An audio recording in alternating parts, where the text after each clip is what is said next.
Assalamualaikum warahmatullahi wabarakatuh. Saya Amirul Hafizin bin Osman, nombor matrik 2191232, pelajar di JAP.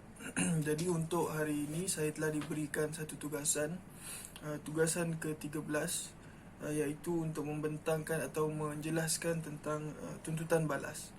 Baik, tuntutan balas ini peluang yang sama yang diberikan oleh undang-undang kepada defendant dalam sesuatu kes untuk sekiranya terdapat apa-apa tuntutan yang dibuat terhadap perkara yang sama di dalam nyata tuntutan plaintiff, ataupun perkara yang membincangkan ataupun isu yang sama. Contohnya kalau kes harta pencarian, plaintiff dalam penyata tuntutan menyatakan bahawa beliau menuntut sebuah rumah. Jadi defendant biasanya akan memasukkan tuntutan lain, sama ada yang sama, berkenaan yang sama, mungkin tentang kadar, ataupun yang kedua mungkin tentang harta yang lain yang mana dipegang oleh plaintiff. Sebab contohnya kereta, harta alih yang apa, dan juga harta tunai, ada kemungkinan kan, dan sebagainya. Jadi kalaulah defendant mempunyai tuntutan balas yang ingin dikemukakan kepada plaintiff, dia boleh berbuat demikian dengan memasukkan di dalam pembelaan suatu tuntutan balas. Jadi sebenarnya tuntutan balas ni menggunakan borang yang sama dengan pembelaan, iaitu kalau kita tengok kepada enakmen Tata Cara Mal Mahkamah Syariah Negeri Selangor 2003, dia menggunakan borang yang sama, iaitu borang 16, di mana setelah pembelaan dia akan ada tuntutan balas.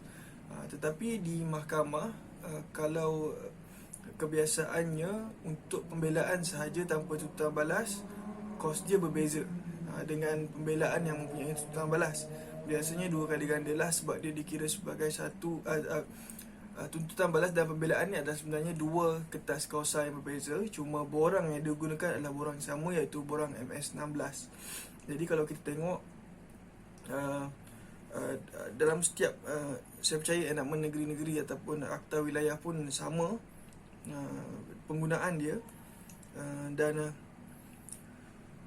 kalau kita tengok kepada seksyen 66, tiap-tiap tuntutan balas hendaklah mengandungi perkara dan bukti-bukti yang sama seperti penyataan tuntutan, dan hendaklah ditandatangani oleh defendant atau peguam syar'i. Tuntutan balas tidak boleh dibuat terhadap mana-mana orang yang pada ketika itu bukan pihak dalam tindakan itu, tetapi jika satu tindakan balas dibuat, satu perintah penyatuan boleh dibuat. Yang ini kena faham betul-betul lah. Kita hanya boleh balas penyata tuntutan yang difailkan oleh plaintiff. Tapi sekiranya pihak yang lain yang kita nak tuntut dalam kes itu, kita boleh buat satu permohonan untuk penyatuan pihak-pihak. Itu berdasarkan seksyen yang lain lah, seksyen yang lain. Jadi secara thoroughly-nya macam tu, tuntutan balas mestilah ditandatangani. Tuntutan balas tidak boleh dibuat terhadap orang munafik. Tuntutan balas tertakluk kepada kaedah pleading yang sama seperti penyata tuntutan. Jawapan kepadanya pula tertakluk kepada kaedah dalam tuntutan balas. Mestilah dinyatakan dalam perenggan yang bernombor mengikut siri dalam penyataan pembelaan, bukan memulakan dengan siri yang baru di bawah tajuk tuntutan balas. Ia bertujuan untuk membezakan daripada fakta yang telah ditegaskan dalam pembelaan. Baik, kalau kita tengok pembelaan itu sendiri, dia menjawab kepada penyata tuntutan. Dia biasanya dia akan berperenggan, dia akan ada nombor perenggan lah, 1 sehingga 20 misalnya. Jadi untuk tuntutan balas akan dimulakan dengan 21. Dia akan berterusan. Sebabnya dia akan membezakan antara perkara yang telah ditegaskan sebelumnya. Mungkin kita dah jawab sebelum tu terhadap penyata tuntutan tu, jadi jawapan yang kita dah jawab tu kita dah tegaskan, dah bagi jawapan, dah kata kita nafikan ataupun kita bersetuju. Jadi bila kita pergi kepada penyata tuntutan, dia adalah benda yang baru, tapi kita boleh mengulangi. Biasanya perenggan pertama peguam akan gunakan ayat bahawa defendant mengulangi setiap satu perkara, seakan diulang satu persatu. Itu di perenggan yang pertama sekali dalam tuntutan balas. Kemudian yang bawah-bawah adalah penceritaan ataupun perkara yang baru yang nak dibangkitkan, dan seterusnya akhir sekali akan pergi kepada perintah. Jadi tuntutan balas ini basically adalah perkara-perkara baru yang kita nak bangkitkan untuk menyokong permohonan ataupun tuntutan yang takhir yang kita nak buat nanti di dalam tuntutan balas.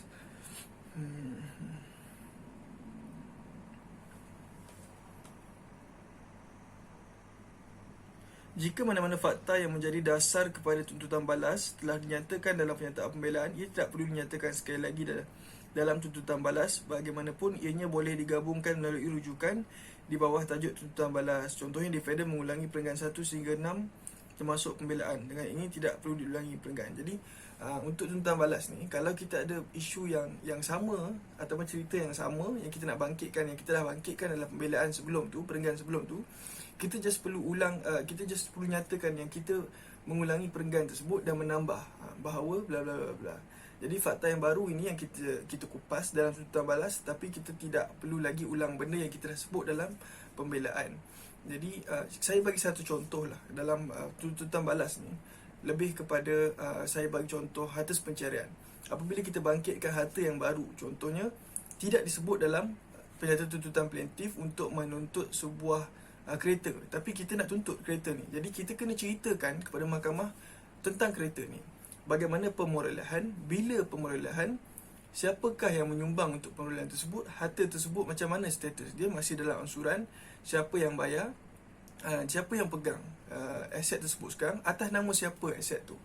Jadi kita mesti cerita detail supaya mahkamah dapat gambaran tentang adakah wujud elemen-elemen yang dikatakan kereta ini adalah harta pencarian. Sehinggalah kita bawa kepada penutupnya adalah kita menuntut kereta ini juga dibahagikan, sama ada secara sama rata ataupun sepenuhnya milik kita, ataupun sebagaimana yang kita rasa perlu, yang patut. Contohnya kita rasa kita ada sumbangan lebih kurang 30%. Jadi kita tuntut 30% terhadap kereta tersebut kerana selebihnya dibayar oleh plaintiff.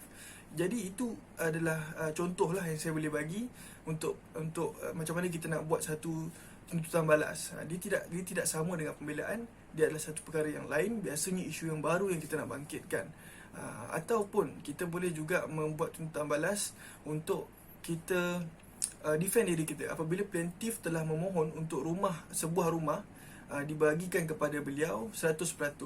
Jadi kita kena jelaskan kepada mahkamah dalam pernyataan tuntutan balas kenapa kita berhak untuk dapatkan sebahagian daripada rumah tersebut. Tapi kalaulah perkara tersebut kita dah jawab pun dalam pembelaan, maka tuntutan balas kita sepatutnya ringkas dan hanya menyatakan bahawa kita menuntut satu perintah untuk mahkamah bagi sama rata misalnya, ataupun kita lebih sebab sumbangan kita lebih, misalnya begitulah. Baik, tuntutan balas hendaklah mengandungi tuntutan bagi mendapatkan relief terhadap plaintiff.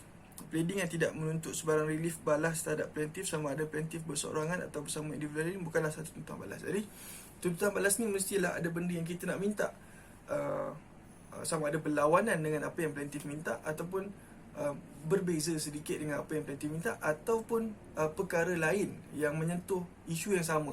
Contohnya hak jagaan anak, contohnya harta pencarian, contohnya nafkah anak, contohnya jumlah mut'ah.